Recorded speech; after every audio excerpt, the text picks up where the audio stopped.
But seeing the condition as it is of now, it seems the river will completely dry up till then. In the Bible, the Euphrates was one of the rivers that flows in the Garden of Eden. The river was also marked one of the boundaries of the land promised by God to Abraham and his descendants.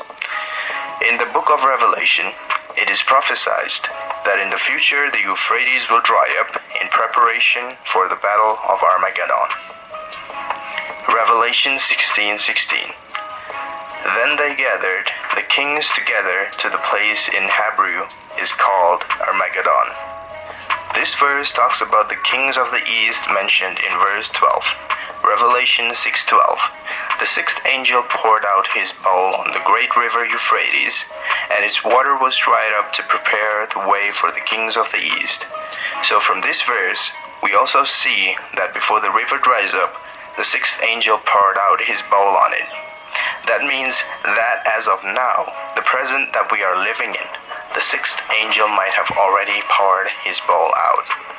We also see in Revelation 9:14, saying to the sixth angel who had the trumpet, "Release the four angels who are bound at the great river Euphrates."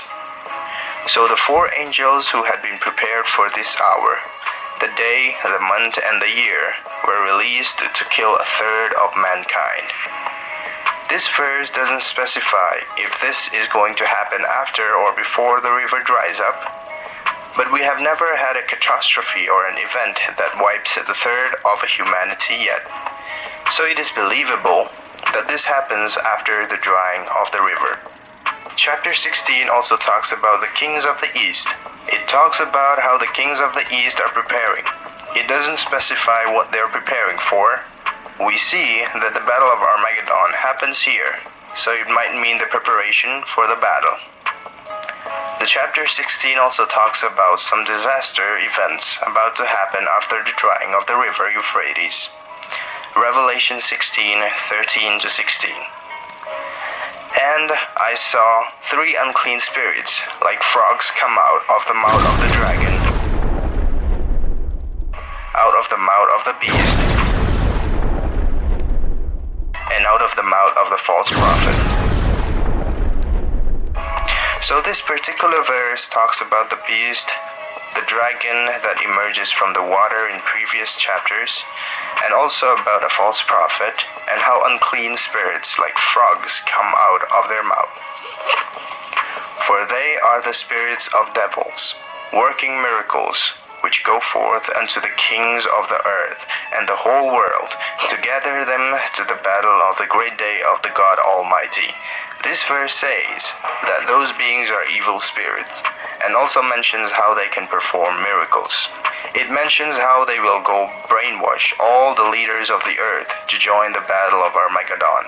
Verse 15.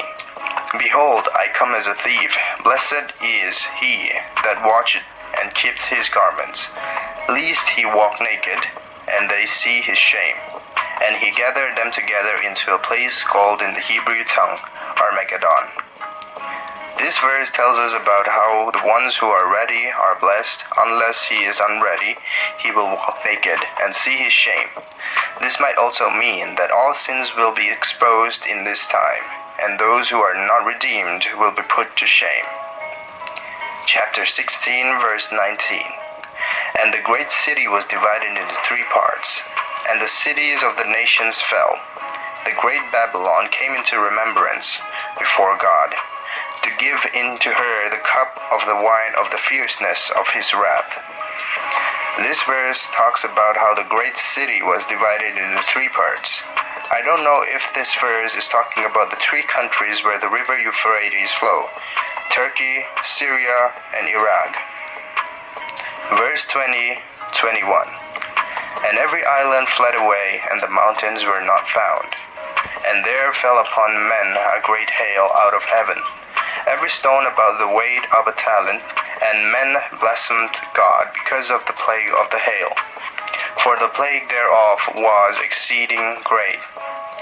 This verse talks about how hailstorms, each stone about the weight of a talent, in the New International Version translate to 100 pounds, which is about 45 kgs.